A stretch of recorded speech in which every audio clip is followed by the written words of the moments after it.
Okay.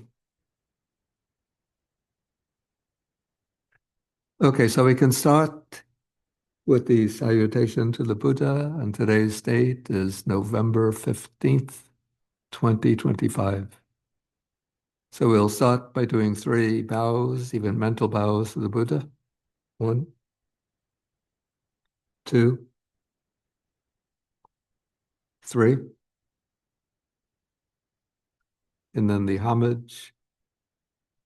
Namo tassa bhagavato arahato samma sambuddhassa.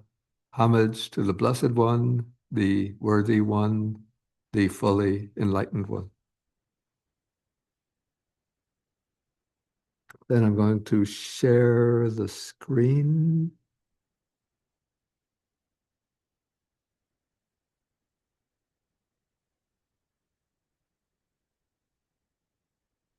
Is the screen shared okay? Yes, Bhante, we can see your screen.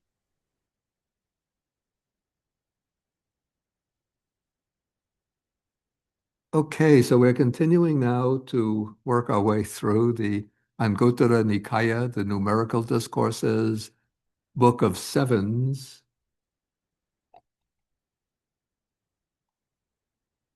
And now we have a sutta. It's called Seven Sons. It's number 66 in the Book of Sevens. And this is a sutta is going to be about the ending of the world, ending of our solar system. And I've also, last night, I collected some material from the scientific point of view and see how the Buddha's presentation of the end of our solar system or of our world system and the scientific presentation, how they match up with each other. Wow, we have the new style of lighting. That's very good. Yeah.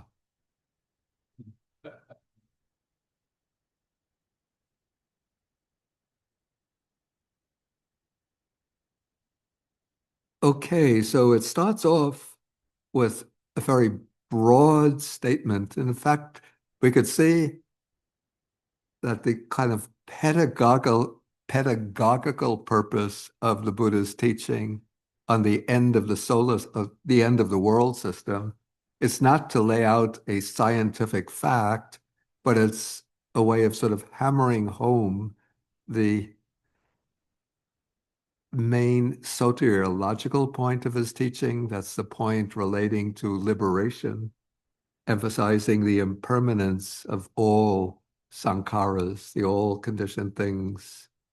So he starts off with this general statement that all conditioned things, all sankharas are impermanent, they're anicca, all conditioned things are unstable or not lasting, not enduring.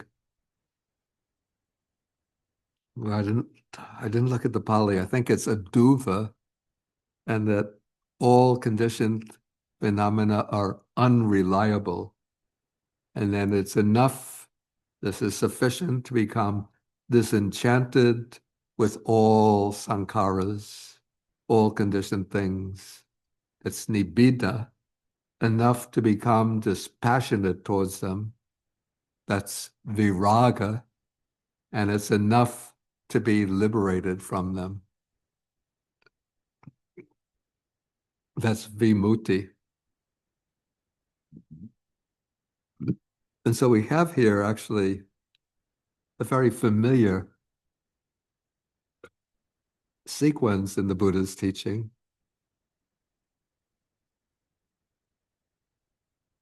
Moving from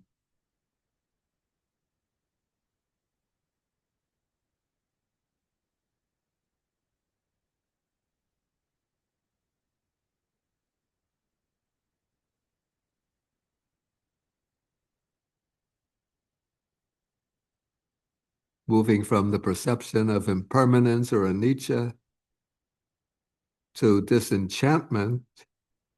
That's losing one's fascination, one's enticement, one's engagement with conditioned phenomena. And then moving next to viraga, that is this passion, the fading away of attachment to conditioned things. And then comes the breaking of the bonds or the extinction of the asavas, the taints or the fundamental primordial defilements, which is vimutti. So that is sort of the liberative scheme, you could say, of the Dhamma, going through recognition of impermanence and the other things, unstable, unreliable, just reinforce the idea of impermanence. Then losing the enchantment with the conditioned phenomena and losing one's attachment or engagement with them, viraga, and breaking free, vimutti, through the eradication of defilements and the experiential realization of nibbana, the unconditioned, which is beyond all of these conditioned phenomena. And now the next part is going to sort of illustrate impermanence by showing the sequential destruction of this particular world system in which we're living. And so the Buddha speaks about Sineru, also called sometimes Sumeru, the king of mountains, which is supposed to be 84,000 yojanas in length. A yojana is equal to roughly 6 miles. Somebody quickly do the math. In terms of our present geography, is that conceivable? That something can be 6? No, not possible. 500,000 miles? Yeah. No. Not possible on this planet Earth. 84,000 84,000 yojanas in width, and then submerged, that is in the ocean, going 84,000 yojanas, that's 500,000 miles, just simply not possible. And it rises up 84,000 yojanas above the great ocean. Again, 500,000 miles, just not possible. Okay, okay. Anyway, so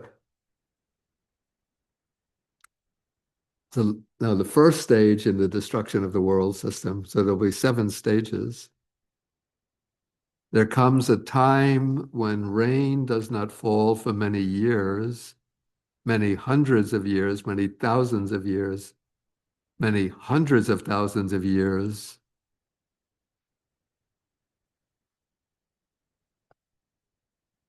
Okay, and then when rain doesn't fall, then the plants, various plants, including the giant trees of the forest, wither and dry up and no longer exist. And so, again, the point comes, so impermanent are conditioned things, unstable, unreliable, etc. Okay, then somewhat later, of course, if there's no rain for hundreds and thousands of years, just no life at all could exist. Human beings won't be able to exist without rain. Okay, but after a long time, a second sun appears, and then with the appearance of the second sun, the small rivers and lakes dry up and evaporate and no longer exist.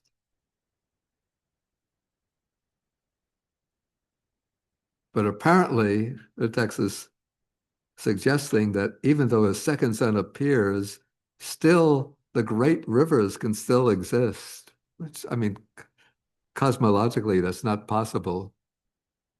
If there's a second sun, I mean, even the gravitational force would just be so powerful that the Earth itself couldn't exist. But we have to take this as a kind of legend just to hammer home the impermanence. I would not insist on taking it too literally, but just a kind of legendary a parable. We call this a parable to illustrate the fact of impermanence.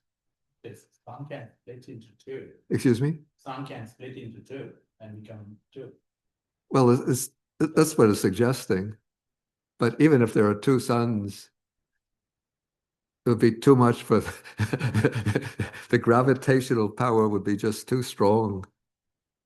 But I, I have a little video to show later that I took from the YouTube about the scientific projection about the destruction of the world of this particular of our solar system.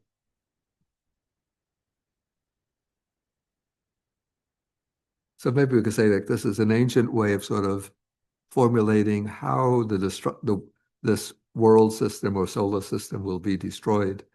Okay, so now we have. Okay, so the second sun has appeared, then the small rivers and lakes dry up, but apparently the great rivers still remain.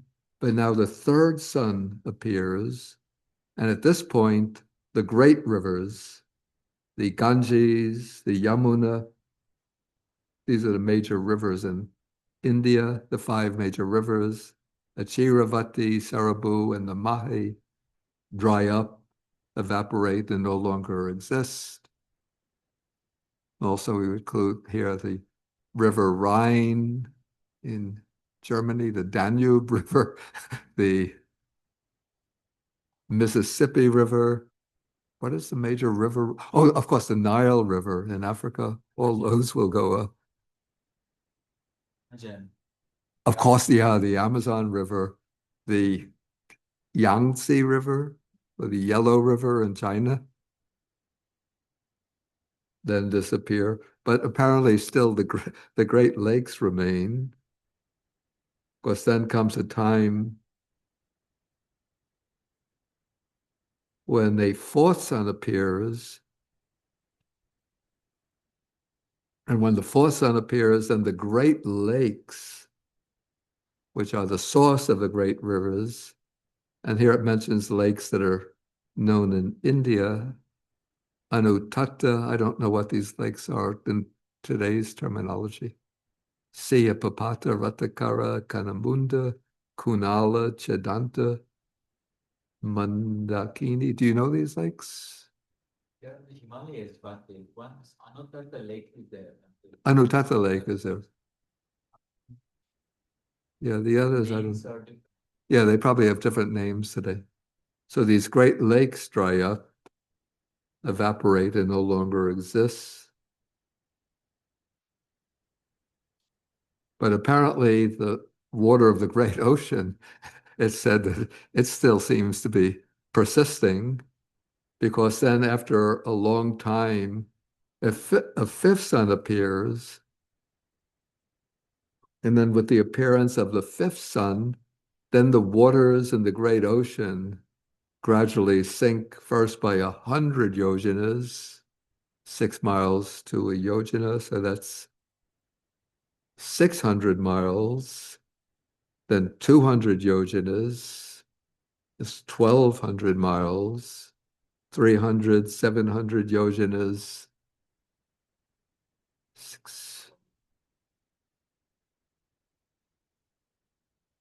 4,200 miles.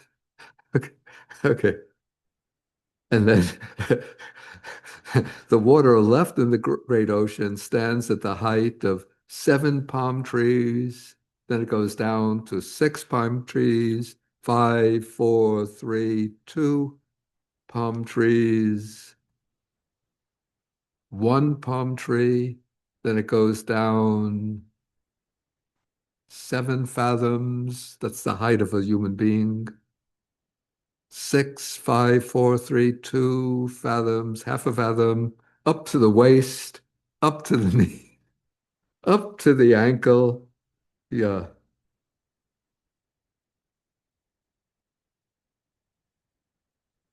So then just as when there's a heavy rainfall, and then there are the hoof prints of cattle, and the water accumulates in the hoof prints of the cattle, probably right up to the ankles. And so the water left in the great ocean will be about the size of the hoof prints of cattle. And then the water left in the great ocean won't be enough even to reach the joints of one's fingers. So if one puts one's hand into the ocean, the water won't even come up to the joints of the fingers. Again, always the point is so impermanent are all sankharas, enough to be liberated from them.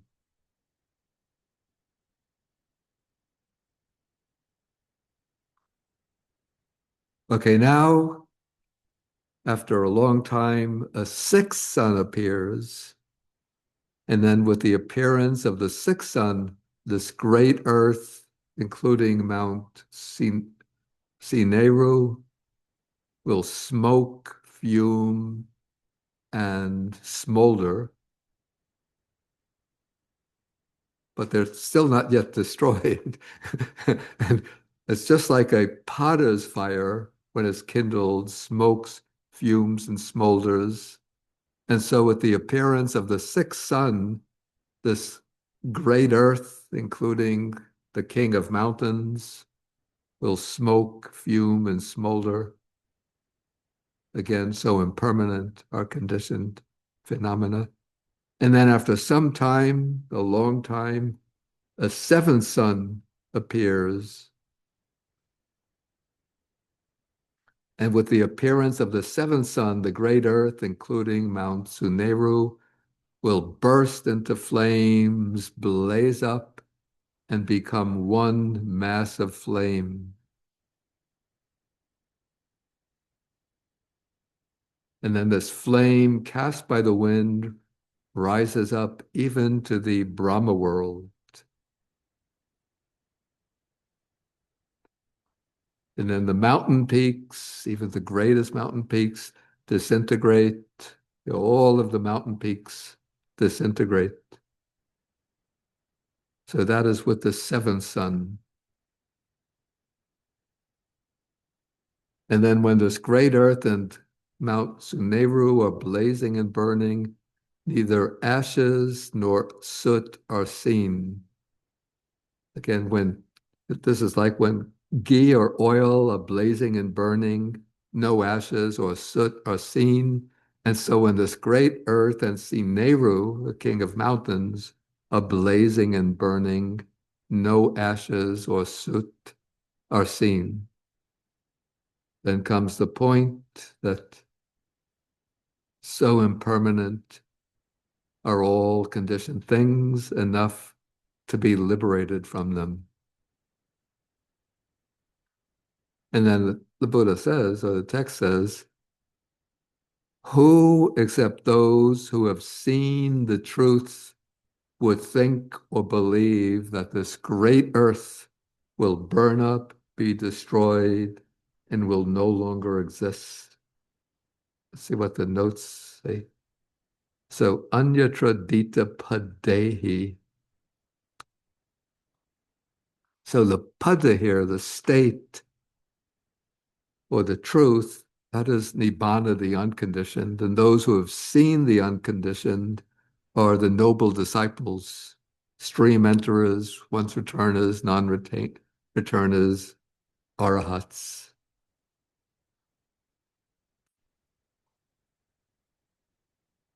But actually, maybe in ancient India, it would have been very difficult for ordinary people to believe that this great earth, including the greatest mountains, are going to burn up and be destroyed. But nowadays, with our scientific knowledge, we can project the destruction of the solar system.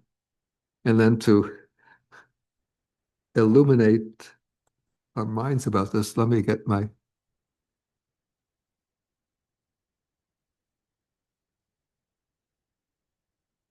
Yeah, I took a little video from YouTube.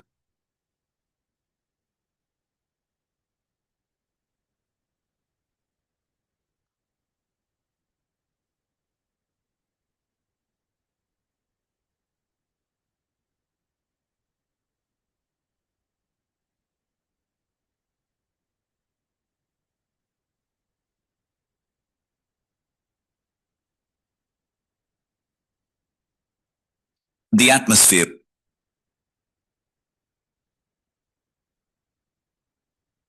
Welcome to the We On podcast. Is it, for the people online, is it visible, the YouTube? Yes, Bhante, we can Oh. see it. Okay, great.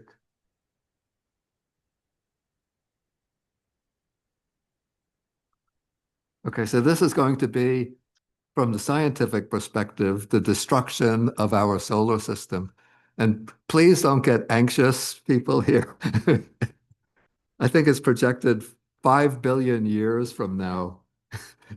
So you don't have to take out a new life insurance account or home insurance. Still have a bit of time. Where we explore fascinating stories and ideas from various fields. In this episode, we explore the distant but inevitable fate of our planet, when the sun exhausts its fuel, expands into a red giant, and transforms into a white dwarf, leaving Earth scorched, lifeless, and possibly swallowed by its dying star. According to NASA, the sun will begin to die in about 5 billion years. It will run out of hydrogen, its main fuel, and start to change slowly. This will have major effects on Earth in the far future. According to space research by NASA, when the sun runs low on fuel, it will swell to become a red giant star. It will grow 100 to 150 times bigger than its current size, possibly swallowing Mercury, Venus, and Earth. According to NASA studies, before being engulfed, the Earth will heat up as the sun grows larger. Oceans will evaporate and the atmosphere will thin. Life as we know it will not survive as temperatures rise. According to NASA's supercomputer models, in about 1 billion years, the sun's brightness will cause oceans on Earth to boil away. The loss of water will make the planet dry and unable to support life. According to astronomers and NASA, after the red giant phase, the sun will shed its outer layers. These layers will form colorful clouds called planetary nebulae. The sun's core will then become a white dwarf star. According to NASA, as the sun loses mass, Earth's orbit will move farther from the sun. However, the effects of the red giant phase mean Earth may not survive, even with this shift in distance. According to NASA, the death of the sun marks the end of its life cycle. The material it sheds might form new stars and planets. Meanwhile, the Earth's story will end with the sun's final transformation into a white dwarf. Thanks for tuning in to this incredible story. If this episode resonated with you, don't forget to hit the like and subscribe button for more captivating stories to come. Stay tuned.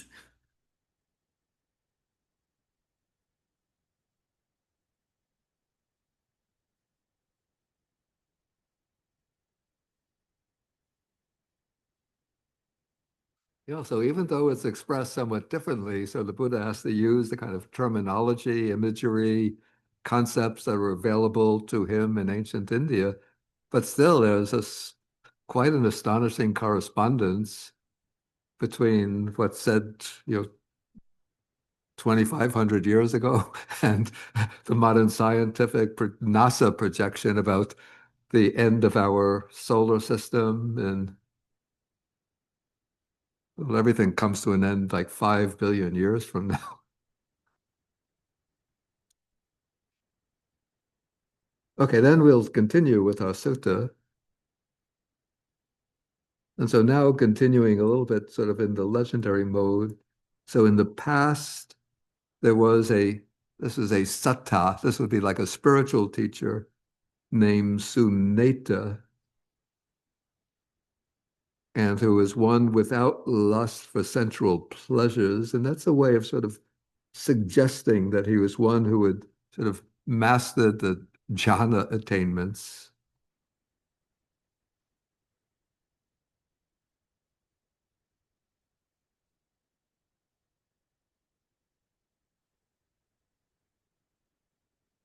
Or just that he's also mentioned in another sutta.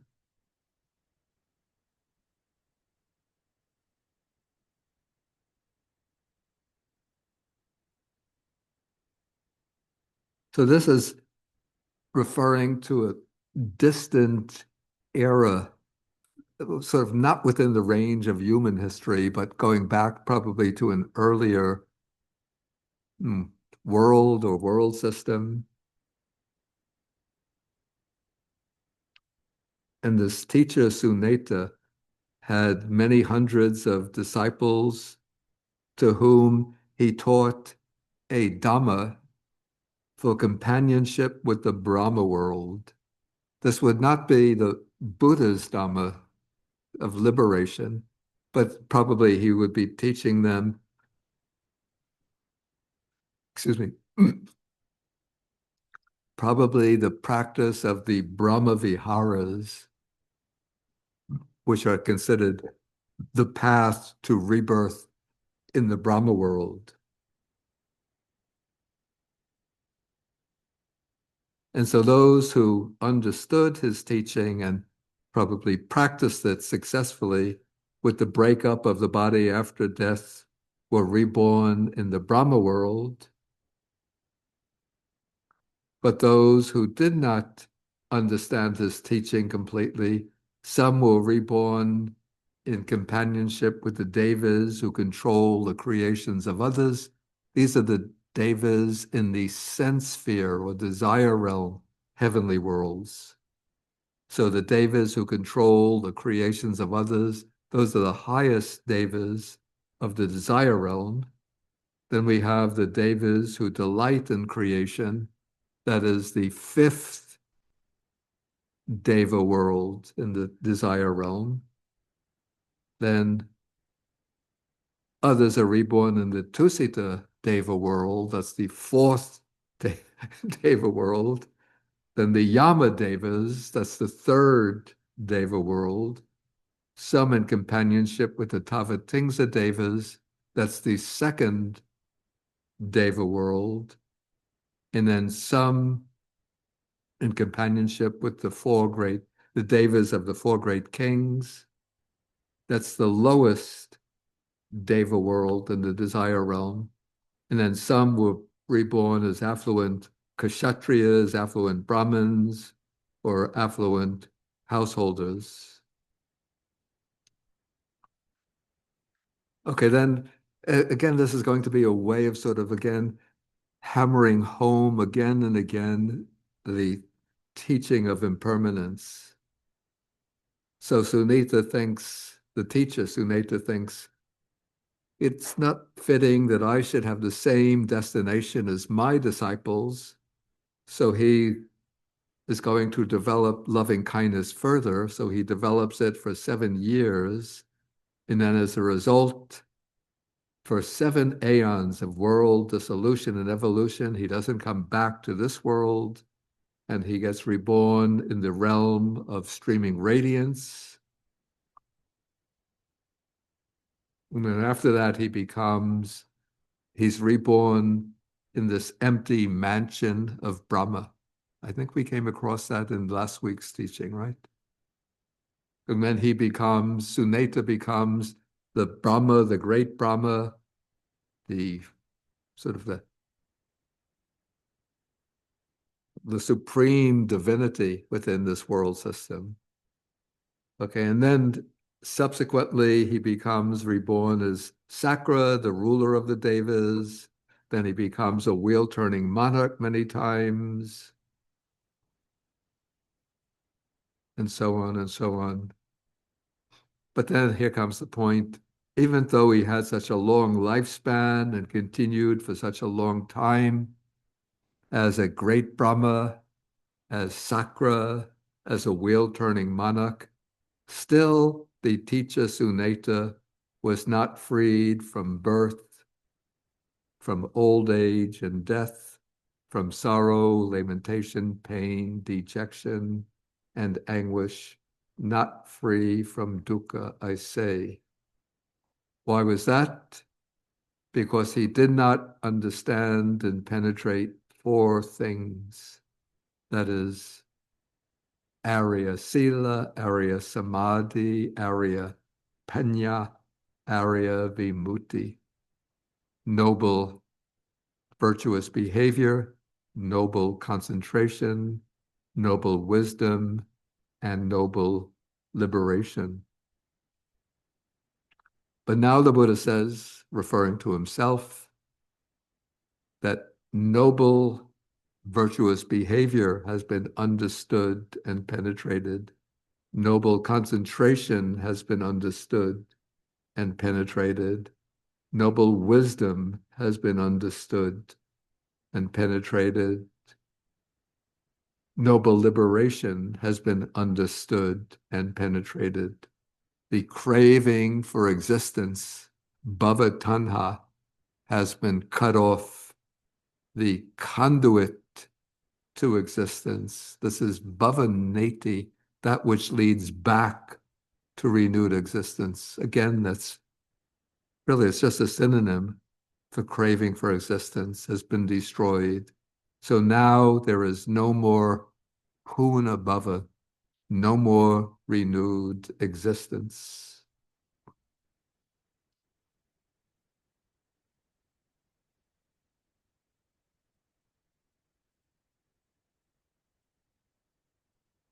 Yeah, and then just comes the verse, which it really just summarizes the same point, that virtuous behavior, concentration, wisdom, and unsurpassed liberation, these things the illustrious or glorious Gautama the Buddha, has understood for himself, having directly known these things.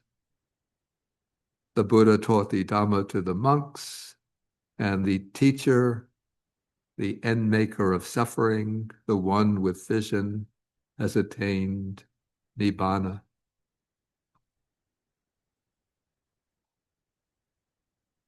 Okay, so that is the sutta. And then I just had to look at, again, at the impermanence of our solar system. I took some notes. Let me see if I could find them. And again, this was from the internet, from the scientific account of the end of our solar system. Let me increase the point size.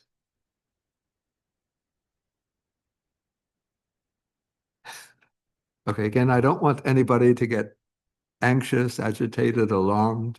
We still have 5 billion years to go.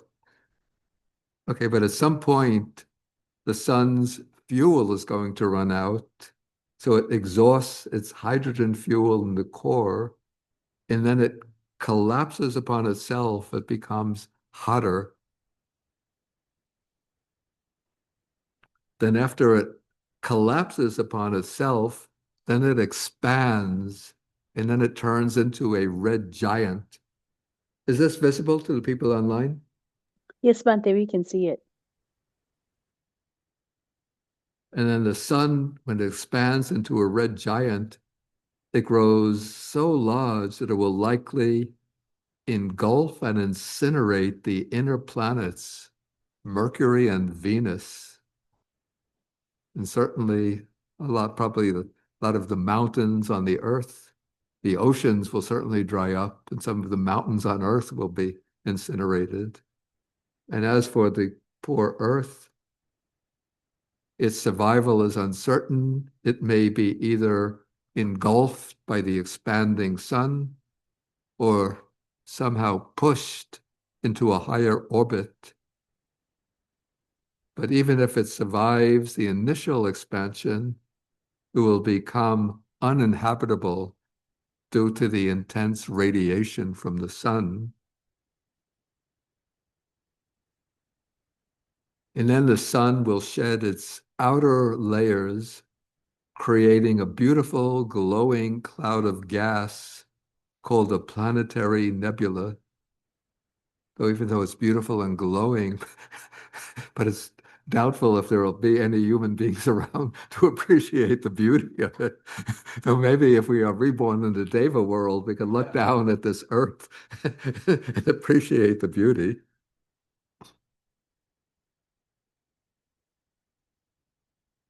Okay, then after the red giant phase, the sun's core will contract and cool off, and leaving behind a dense, hot, stellar remnant called a white dwarf. I guess maybe it's so hot, it's still white hot. Is that the sense? You're with NASA. Is that the sense? It would be so hot that it's white? Transformation from hydrogen to helium and will collapse. Mhm. It becomes like different illumination of different light. Okay, and then after billions of years, then the white dwarf will continue to cool off and fade until eventually it becomes a black dwarf. I guess that's the ultimate fate of the sun. Okay, then the scattering of the planets. As the sun loses its mass, I guess when it contracts, its gravitational pull weakens. And so the orbits of the outer planets, what are the outer planets? Uranus, Neptune. Is Pluto considered a planet anymore? No more. Is there some other planet that was this? Jupiter is considered, those are considered outer planets? Jupiter, Saturn. Anyway, these orbits of the outer planets will expand. And then in about 30 billion years, gravitational interactions with other stars will begin to perturb the orbits of the gas giants. The gas giants are the giant planets. Jupiter is a gas giant. Saturn also. Uranus, I haven't kept up with my cosmology. I think when I was in high school, maybe junior high, so my aspiration was to become an astronomer. I used to read books, George Gamow, etc., books on astronomy. But once I got past high school, my interest changed. Okay. Okay, so gravitational interactions with other stars will begin to perturb the orbits of the gas giants. Over the next 100 billion years, these encounters will likely lead to a chaotic scattering, ejecting most, if not all, of the remaining planets into interstellar space. End of story for this world system. And what happens after that? I've read some scientists project that there's going to be a continuous expansion of our cosmos to the point that it just expands, expands, expands to the point where no life becomes possible anymore.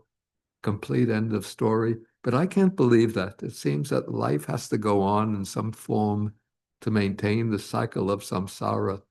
So the other idea is that there are other world systems or even other universes which somehow collide with this universe, and that causes new solar systems or galaxies to appear.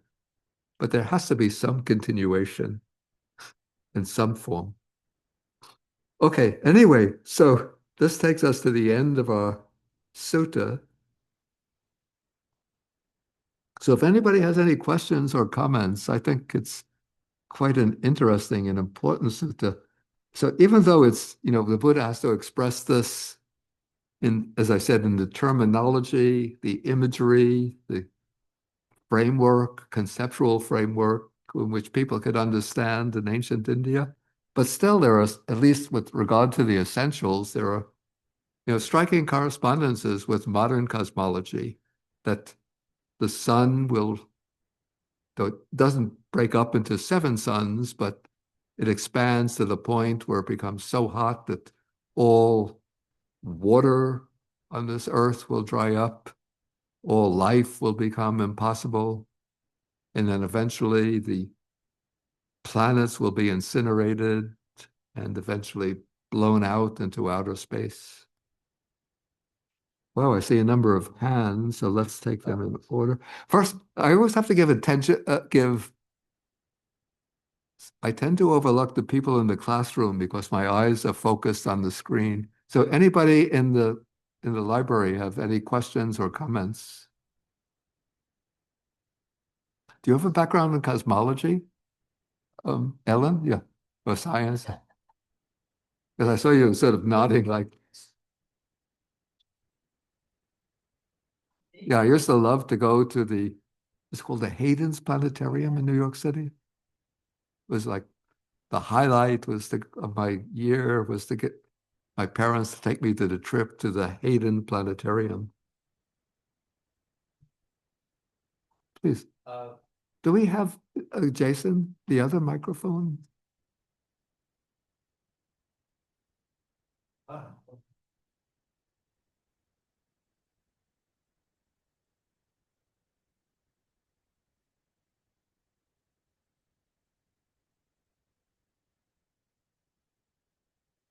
Okay, just speak loudly. Okay, I have a question about the Buddha's last words, in particular, one last word, the Vaya Dhamma Sankhara Apamade Sampadeta. The word Vaya, of Vaya Dhamma, is the Buddha referring to this sort of collection of endings of cosmologies as well as impermanence, or in a much broader sense? Could you tell us a little bit Yeah, more? Vaya Dhamma Sankhara.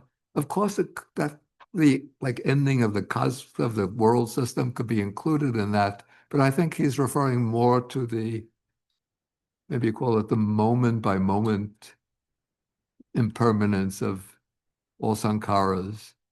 And because maybe he's about to pass away, so it's a way of also emphasizing to all of the disciples that your lifespans are also going to come to an end.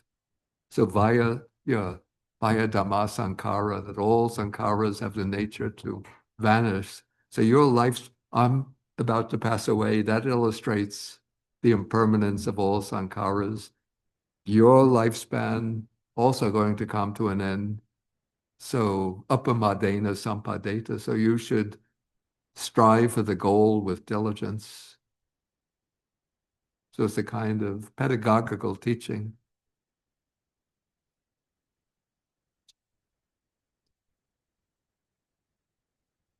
About this bhava, Bhante. Bhavaneti, and then Yeah, one more word, punabhava, Bhante. yeah. So bhava we say is kind of becoming, and Yeah, I'll punab, just use existence, yeah. and then the punabhava, Bhante. And Punabhava yeah. is like rebirth. Yeah, punabhava puna means again, and bhava is existence. So literally it's again existence, renewed existence or repeated existence. And that continues through the craving. Here the word. Yeah, so bhava tana is the craving for renewed existence. And that craving is what brings about renewed existence. Okay. Thank you, Bhante. Sadhu.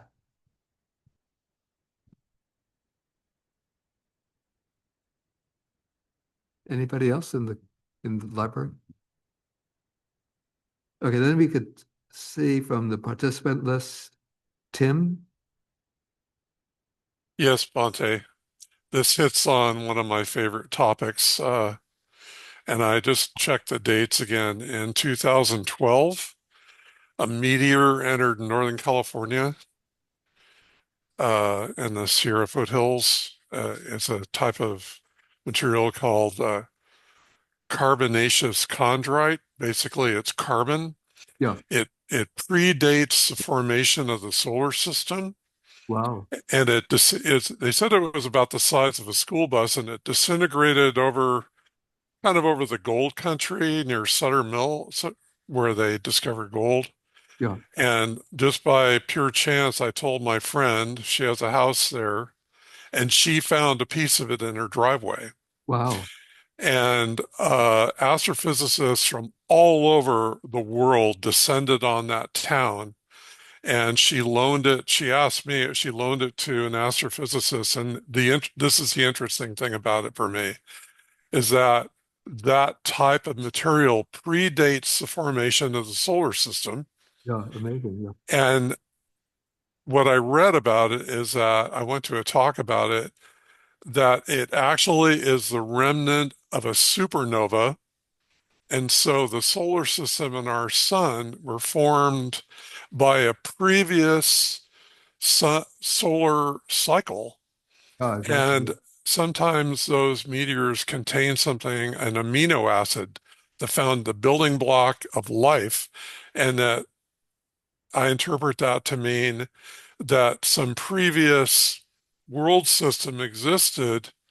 There was life on that world system. It was destroyed. It's been orbiting in the solar system for 6 billion years.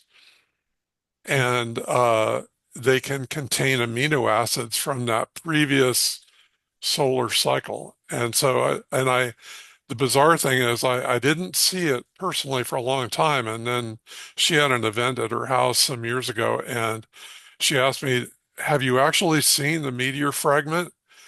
And she brought it out in a little baggie, and I held it in my hand, Mhm. and it was kind of moving for me. I look at it. It is the darkest, most light absorbing thing I've ever seen in my life. It looked The darkest what? material. I've never seen No, you said the anything. darkest something. Yeah, it does, it's blacker than black, sitting in the palm of my hands, a 6 billion-year-old I never meteor saw that. fragment. Okay. Yeah, it's fascinating to me. And so what you're describing is we're formed from the remnants of a previous planetary cycle, which is really interesting. Yeah, even the sun, I believe, there's a first generation stars. Please correct me, anybody with a background in astrophysics, if I'm wrong. The first generation stars made up of just hydrogen and helium, then they explode. I believe that that's true, Then there's a Bhante. contraction, and in that contraction, the gravitational pull when the star explodes leads to the formation of the heavy metals, which then get driven out into outer space. And that becomes the material that goes into the formation of our world. I don't remember the details. I believe that's approximately correct, Bhante. Yeah. Yeah. But if there's an amino acid on that fragment of the meteorite, the amino acid, of course, will be a building block of proteins, Yeah, which can be the material that builds up life. exactly. So it could be some evidence for life in some previous world cycle. Yeah, that holding that Yeah. meteor fragment in my hand was earth moving for me. Yep. All right, thank you, Bhante. Okay, thank you for sharing that. Okay, You're very welcome. yeah, okay, Gita. Yeah, Bhante, I was thinking about when you talked about the seven suns. In Digha Nikaya, Buddhajanan Mahanse, or Lord Buddha, has told us what happens to life on earth. So, I mean, for this to happen, there's a long time more, because Maitreya Buddha is still supposed to descend and teach the Dharma to us before the world is completely destroyed in this world system, at Yeah. least, right? Yeah. So all the living beings, according to the Digha Nikaya I read, we're reborn in some Deva realm. Like when the earth gets destroyed, what does the Buddha say, Bhante, in that I teaching? think Like we what had that happens? also in in the sutta that we read, was it last week or a couple of weeks ago? I think we touched on it. Yeah, it said that when this world is destroyed, it says beings for the most part are reborn in the Abhasara Deva world. The Abhasara Deva world is one of the realms corresponding to the second jhana, sort of this the cosmological counterpart of the second jhana. And it's a bit problematic because how can beings like ordinary people who have no practice of meditation, not to Correct. speak about animals, dogs, cats, deer, tigers, lions, get reborn in the Abhasara Deva world? In the traditional cosmology, to get reborn in the Abhasara Deva world, one has to practice meditation to the point that one reaches a superior attainment of the second jhana. Yeah, so the commentaries offer some explanation, not very credible to me, that when beings learn that the world system is coming to an end, they get inspired by the sense of urgency, the samvega, and then they diligently practice meditation, attain the second jhana, and then get reborn in the Deva world. But it says beings for the most part. How are dogs and cats and lions and tigers going to practice meditation? And Bhante, not to even mention the ghost realm, the asura realm, the hell realms, Yeah, they're all all these supposed to, yeah. beings, right? Because if Yeah. the law of karma works according to as what the Yeah. Buddha has taught, right? Yeah. Yeah, that's a bit puzzling. So maybe it's a temporary holding place where beings are born. Yeah. Anyway, And I then don't, once, yeah, I can't answer all of these types of questions. All I know or believe is yes, that Bhante. everything is impermanent Yes, Bhante. and that there's And we enough, should, yeah. enough to know that this solar system and probably eventually even the Milky Way galaxy, Yes. all of this is going to be destroyed at some point. Yeah, Bhante. Thank you. Thanks for sharing this. It's great. Okay, Thank you. we'll move on to Jeff. Yes, good morning, Bhante.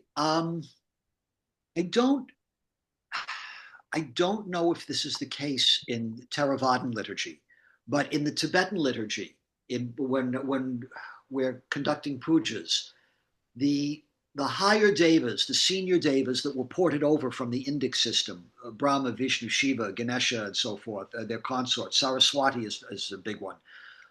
They're very highly thought of. They're often invoked, and they're portrayed as praising the Buddhas and Bodhisattvas, and basically as assisting them. They're like Bodhisattvas in training. Yeah. So would these devas, would these be the ones who are reborn at the highest level, the highest world that you mentioned, where they are controlling the creations of others? Or is this a sort of question you would rather not have? No, it's a question that goes beyond my competence. Vishnu, Saraswati, who are the others? Ganesha. Ganesha, Indra, Agni, and of course some Brahma Okay, and Shiva. Indra is considered, you see, Sakra is called Devanam Indra. Right. So Sakra, the ruler of the Tavatimsa Deva world, is considered like a counterpart of Indra in the Hindu system. Yeah, where is Vishnu? I don't know. But Vishnu gets incorporated certainly in the Sri Lankan or sort of cosmology. Vishnu becomes one of the Dharma protecting devas, I think. Is that correct? Yeah. Yeah, they're seen as Dharma protectors, these higher devas in general. Brahma is sort of portrayed as the general manager of the universe. Who? And Brahma. Brahma. He's sort of the GM of the universe, and these assisted by the other devas, particularly the other senior devas. They help sentient beings and keep order, while the Buddhas and Bodhisattvas draw them toward enlightenment and liberation. Yeah, that is pretty much the same of similar, like within, this would be like the Theravadan cosmology, Devology. Yeah. So the Devas have the function, well, there are Dhamma protecting Devas, which have the task of protecting the Dhamma in the world, eliminating obstacles to the Dhamma in sort of invisible ways, ensuring that practitioners are protected. Though the Devas themselves are not able to point out the Dhamma, to teach the Dhamma. For that, one relies on, and then the Devas also have the function of providing for the mundane welfare of people. Yeah. Whereas the Buddhas are the ones who point out the way to liberation. Yeah. So in Buddhist temples, this is my experience in Sri Lanka, there is the Buddha hall, in which there'll be the statue of the Buddha, images of the great disciples, the Arahant disciples, and people go there to make offerings to get the merit that leads to Nibbana. And off to the side, in another section of the temple, there'll be the, you call them Devale? Devale, Devalaya. These will be the abodes of the Devas, and then people will also go there to make offerings to the Devas in order to ensure that your son or daughter gets into a good college, that you get promotion at work, that your wife or husband gets good medical treatment if they're sick, and so on. Okay, we'll have to move on with the questions. Yeah. Will be Ali? Yes. Thank you, Bhante, for your teachings. I'm wondering if there is any meaning in the assigning number 7 in Buddhism, 7 sons and whatnot that you were talking about, as there is in other traditions. And then I don't know if it's related, but like 7 days in a week too. I mean, recently we all had that. It's interesting that across many different traditions, the number 7 seems to have some special significance. I don't know why it might be the case. So we have 7. Isn't Gautama the 7th Buddha? Let's see. Vipassi, Siki, Vesabu, Kakusanda, Konagamana, Kassapa, Gautama. So Gautama is the 7th Buddha that's sort of mentioned in the text. Yeah, I don't know the reason why. In Chinese, the 7 have some special significance. Chinese numerology, I don't know. It doesn't. Yeah, I don't know the reason, but it seems to have that significance. Okay, thank you, Bhante, for your teachings. Thank you. Okay, then Doran. Thank you, Bhante. I have a question about the sequence of anicca, nibbida, viraga, vimutti at the beginning of the sutta. Yeah. Impermanence leading to disenchantment, dispassion, and liberation. Specifically to how they show up in the 16 steps of mindfulness of breathing instruction by the Buddha in steps 13 through 16. And it's a question really about how to practice them. I see steps 1 to 12 as a preparation, as steps that prepare you for the contemplations that go on in steps 13 to 16. And I'm curious if, so some people might call 1 to 12 more samatha based, whereas 13 to 16 be more vipassana based. And the question is whether vitakka and vichara, for example, thinking and pondering, return to the mind in steps 13 to 16. And I'm asking this because I've seen others describe the sequence 13 to 16 as something that one has to experience without thought, without language, as a first-hand experience during the depths of meditation, something like that.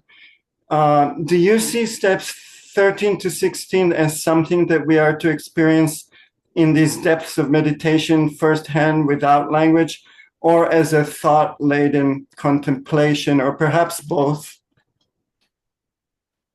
Yeah, certainly I would say the first 12 steps in Anapanasati, the sort of focus or emphasis is on samatha or samadhi, collecting and concentrating the mind. Then the steps 13, 14, 15, 16, contemplating impermanence, contemplating viraga in the sense of fading away, nirodhanupassi, contemplating cessation, and then pati nisagganupassi, contemplating relinquishment. So those pertain to insight. And I'd say certainly in the initial stages of developing insight, one uses conceptual formulations, but it's not just thinking about impermanence, but you use like the conceptual formulation to direct the mind to the observation of impermanence. And then as the observation becomes clearer, then the need for conceptual formulation falls away. And so you're just directly observing the impermanence, fading away, and cessation of the phenomena that are being contemplated. Thank you so much. So for a beginner, there would be discursive thought there. Yeah, definitely. Yeah. Thank you. At least in my own experience. Maybe there are more advanced meditators who could go without any discursive thought. But even the way it's formulated in the sutta, it's described as though the meditator is thinking to them, the meditators are thinking to themselves, contemplating impermanence, I breathe in, contemplating impermanence, I will breathe out. Thus one trains oneself. So it's as if one is conceptually formulating those ideas. Thank you so much. Okay, so okay, I see one more. We'll take one last question. This will be Jia. Thank you, Bhante, for your teaching. Thanks to Doran's question, and I have a kind of piggyback to that. I'm wondering on Anapanasati step 3, that is the body. Some of them actually interpret that body as a body of the breath. Yeah. So last time when you instructed us to do the breathing exercise, you actually did say beginning, middle, and the ending of the breath. And then immediately that's linked to the impermanence. That I gained some insight there. So I'm wondering, is that true that body can be a breath, the body of the breath, not the actual physical body? That is the way it's explained in the commentary when it says, let's see, Sabakaya Pati Sangvedi Asasamiti Sikati Sabakaya Pati Sangvedi Pasasi Samiti Sikati. Experiencing the whole body, I will breathe in, thus one trains. Experiencing the whole body, I will breathe out, thus one trains. So the commentarial way of explanation, like in the Visuddhimagga, says that what's meant by body here is the entire breath body, which means, according to the Visuddhimagga, that one follows the entire cycle of the breath in from the stage of like breathing in, beginning, to the middle, to the end, then the entire out-breath from the beginning to the middle to the end. That's the commentarial explanation. But back in the old days when I used to follow the commentaries more rigidly, then I would accept that interpretation. But it seems to me now that I don't really accept that. I take Sabakaya to be experiencing the actual physical body, the whole body, while one is breathing in, breathing out. Because even the word patisangvedi is experiencing, whereas when you're following the breath, you're knowing noting or aware of the breath. Of course, you're experiencing it too, but the emphasis is on knowing the breath. Whereas with the whole body, it's something that you experience. So I take it that one is following the breath, of course, but at the same time, one is aware of the whole body as one is mindfully breathing in, breathing out. That's my understanding now. I'm wondering, could that be a combination? We can go from the breath, the body of the breath, and then go to the physical body? Yeah, definitely, yeah. Okay, thank you, Bhante. But then to develop impermanence, one of the things that I would practice and instruct to get into, to go from calming or samatha to impermanence, then one would be observing the distinction in the breath between the beginning stage, the middle stage, then the ending, with a little emphasis on the ending of the breath. So each in-breath comes to an end, each out-breath comes to an end. And that way one is seeing impermanence in the breath. And then one starts to see, even within an in-breath, there's the ending of the start of the in-breath, ending within of the middle of the breath, ending of the end of the breath. And similarly with the out-breath. And then even when breathing in, one starts to see many little arisings and endings within each in-breath, within each out-breath. And that becomes a sort of sharper or finer or micro level observation of impermanence. Yes. Yeah, we'll have to end now. Thank you. Okay, so we're going to be ending with the sharing of the merits with the Dhamma protecting devas, including Vishnu, Ganesha, Brahma, Sarasvati, Patini, any others? Shiva. Shivan. Okay.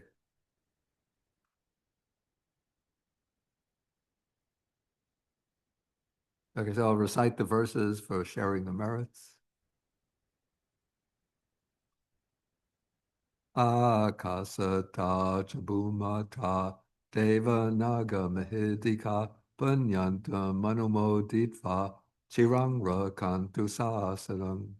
Akasata chabumata deva naga mahidika punyanta manumoditva chirang rakantu desanam. Akasata chabumata deva naga mahidika punyanta manumoditva chirang rakantu mang parang. Dukkha pata chani dukkha baya pata chani baya soka pata chani soka hantu sabe pipanino. May those in suffering be free from suffering. May those in fear be free from fear. May those in sorrow be free from sorrow. May all living beings also be thus. Sadhu, sadhu, sadhu. Yes, okay. Then we end by Sadhu, doing. sadhu. Sadhu, sadhu. Wait, not yet. Then we end by doing three vows. And so those in the hall can stand up.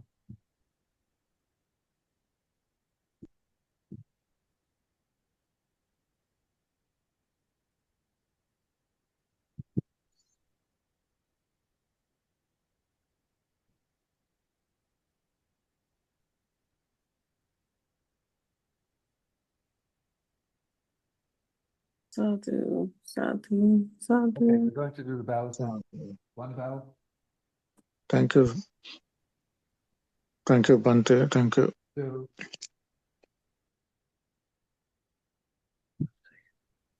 And three.